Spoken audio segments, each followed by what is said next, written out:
शब जुमा और रोज़े जुमा मुझ पर कसरत से दुरूद पाक पढ़ो, क्योंकि तुम्हारा दुरूद मुझ पर पेश किया जाता है। सल्लल्लाहु अलैहि हबीब सल्लल्लाहु तआला अला मुहम्मद सल्लल्लाहु अलैहि वसल्लम। हज़रत सिकंदर ज़ुल्क़रनैन, जिनका ज़िक्र कुरान में भी आया है, बहुत बड़े बादशाह थे, पूरी दुनिया पर उनकी हुकूमत थी। इन्होंने मशरिक़ व मग़रिब का सफ़र किया।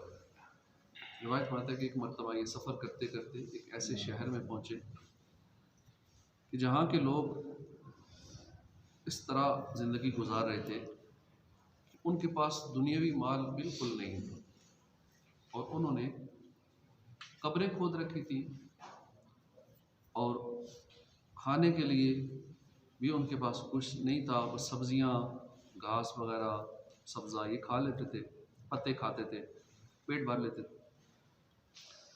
और अपनी जो कब्रें खोद रखी थी, सुबह होती तो वो कब्रों की तरफ आते और उनकी याद ताज़ा करते, कब्रों को साफ़ करते, कब्रों के करीब नमाज़ें पढ़ते। हज़रत सिकंदर ज़ुल्क़रनैन रहमतुल्लाह अलैह उनके सरदार के पास तशरीफ़ लाए। सलाम दुआ के बाद कहा कि मैं तुम्हें ऐसी हालत में देख रहा हूँ कि मैंने इससे पहले कोई ऐसी कौम नहीं देखी जो इस तरह ज़िंदगी गुजार रही। उसने कहा कैसी ज़िंदगी, किस हालत की बात कर रहे हैं? आपने फरमाया कि यही हालत कि तुम खाने के लिए पत्ते खाते हो, घास खाते हो, सब्जियां खाते हो, तुम्हारे पास सोना चांदी माल दौलत कुछ नहीं।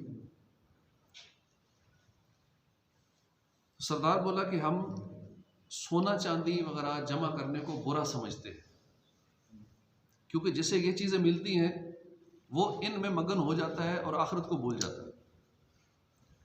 आपने पूछा कि तुमने कब्रें क्यों खोद रखी हैं? सरदार ने कहा कि ये इसलिए कि जब हम कब्रों को देखते हैं तो इनकी याद ताज़ा हो जाती है और हम दुनिया की लालच से रुक जाते हैं। आपने पूछा कि तुम घास वगैरह क्यों खाते हो, पत्ते और सब्जियां क्यों खाते हो? सरदार बोला कि खाना जब हलक से नीचे उतर जाए, अब उसका जायका ख़त्म हो जाता है, वो कुछ भी हो अंदर जाके सेम हो जाता है। अंदर गले से नीचे, गले से ऊपर ऊपर मज़ा है, उसके गले से नीचे हलक से उतर जाए तो खाने का कोई मज़ा नहीं। घास हो, सब्जियां हो, गोश्त हो, सब बराबर। इन सवाल जवाब के बाद सरदार ने हाथ बढ़ाकर एक खोपड़ी उठाई और कहा कि ज़ुल्क़रनैन, क्या आप जानते हैं कि ये किसकी खोपड़ी, ये कौन है? फरमाया नहीं। सरदार बोला ये एक बादशाह था, अल्लाह पाक ने इसको बादशाही अता फरमाई, इसने जुल्म सितम किया, अल्लाह की नाफरमानी की, और फिर क्या होना था, एक वक्त आया इसकी रूह भी निकल गई, ये मौत के घाट उतर गया। अब ये रास्ते में पड़े पत्थर की तरह बिल्कुल बेकार है। हाँ, इसके अमाल शुमार कर लिए गए जिन पर आखिरत में इसे सज़ा दी जाए। इतना कहने के बाद सरदार ने एक और खोपड़ी उठाई, कहा कि ए हज़रत ज़ुल्क़रनैन, क्या आप जानते हैं ये कौन है? फरमाया नहीं जानता, बताओ ये कौन है? सरदार बोला कि ये भी एक बादशाह की खोपड़ी। ये पहले वाले बादशाह के जुल्म और ज़्यादतियाँ देख चुका था, इसलिए इसने आजिज़ी इख्तियार की और अल्लाह का फर्मा बरदार बंदा बन के रहा, अल्लाह से डरा, अदल व इंसाफ के साथ हुकूमत करता रहा। आखिर इसको भी मौत आ गई, इसके भी अमाल शुमार कर लिए गए, आखिरत में उसे इसको इन अमाल का बदला दिया जाएगा। मिले खाक में अहले शां कैसे कैसे, मकी हो गए लामकां कैसे कैसे, हुए नाम वर बेनिशां कैसे कैसे, ज़मीं खा गई नौजवान कैसे कैसे। जगह जी लगाने की दुनिया नहीं है, ये इबरत की जा है तमाशा। वाकई ये दुनिया मकाम ऐशो इशरत नहीं है, जहान इबरत व नसीहत है। यहाँ का ज़र्रा ज़रा इबरत की अलग दास्तान लिए हुए, ये चाँद सूरज सितारे, ये चमकते दिन, ये तारीक रातें, ये ढलती जवानी, उभरता बुढ़ापा, ये उठते जनाजे, ये बढ़ती हुई कब्रिस्तान की आबादी, हर तरफ इबरत ही इबरत।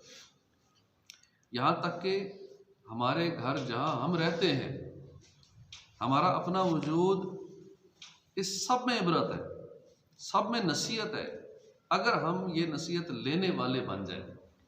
क्योंकि जिस घर में हम हैं उसमें पहले कोई और था, हमारे बाद कोई और, इसमें भी नसीहत। अल्लाह पाक ने कुरान करीम में फरमाया कि और तुम उनके घरों में रहे जिन्होंने अपनी जानों पर जुल्म किया था, और तुम्हारे लिए बिल्कुल वाज़े हो गया था कि हमने उनके साथ कैसा सलूक किया, और हमने तुम्हारे लिए मिसालें बयान की। इबरत की बात है। ज़रा गौर फरमाइए कि ये ज़मीन जहाँ आज हमारा घर है, चंद सदियाँ पहले सोचिए कि यहाँ कौन था। शायद हम नहीं जानते कौन था, वो दिखता कैसा था, खाता पीता क्या था, उसके पास पैसा कितना था, ताकत कितनी थी, शायद हमें नहीं पता। अब वो कहाँ है, शायद उसकी कब्र के निशानात भी मौजूद हैं या नहीं, ये हमें नहीं पता। 100 साल 200 साल पीछे चले जाए, यहाँ तो चलो सारे नए चंद साल हुए रहना शुरू हुए, अपने गांव के पुराने घरों में जहाँ पैदा हुए पले बड़े, वहाँ पे भी गौर कर लें कि 100-200 साल पहले वहाँ कौन था, कुछ नहीं पता। कब्र कहाँ है, अक्सर को नहीं पता। कब्रों के भी नामो निशान मिट गए, पता ही नहीं। अपने बाप दादा परदादा की कब्रों का भी नहीं पता कि कौन सी कब्रें थी, नामो निशान मिट गए। ये है दुनिया। जहाँ साहब 32 साल सब्जी मंडी कटी, 40 साल राजा बाजार, और अगर मैं मंडी जाना ना, कोई बंदा नहीं मिलना वाकुफ। अब 200 साल बाद का सोचिए क्या होगा, या 100 साल बाद। पूरी राजा बाजार मंडी, सब्जी मंडी तोड़ तक एक दो का तुक्का बंदे हो सन, बाकी सब ने कोई मार गए, कोई फोत, ज़्यादा फोत हो गए। अब हम जिस घर में रहते हैं, 2 सदियों के बाद, 2 सदियों बहुत दूर है, 1 सदी के बाद इस घर में कौन होगा।